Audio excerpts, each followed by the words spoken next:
Fater venni akar nekem egy lakást, mert most fogok kezdeni az IBS-en, pénz nem számít, mit ajánlasz? Tök jó, kicsit nyugodj meg. Itt vagyunk a Wernerló utcában, egy 107 négyzetméteres lakást tudok neked bemutatni, menjünk fel.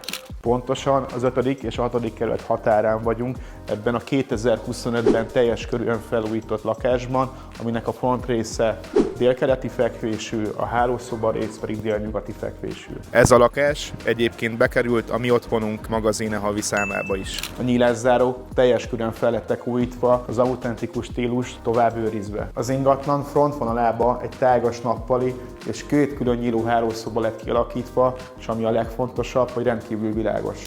Ha te is a főzés szerelmese vagy, akkor ez a konyhai rész a kedvenced lesz, mivel teljes körűen gépesített és prémium bútorokkal felszerelt. Az ingatlan hátsó szekciójában a master bedroom található privát fürdőszobával és külön gardróbhelységgel. Továbbá a közlekedőből nyílik a fürdőszoba WC-vel, egy szeparált vendég-WC, egy 4 méter hosszú beépített gardróbszekrény. Érdekesség, hogy a lakás hosszában több mint 16 méter hosszú, ami felér egy kosárlabdapálya felével. Ha felkeltette az érdeklődésed ez az ingatlan, és szeretnéd személyesen megtekinteni, keresd bátran és körbevezetlek.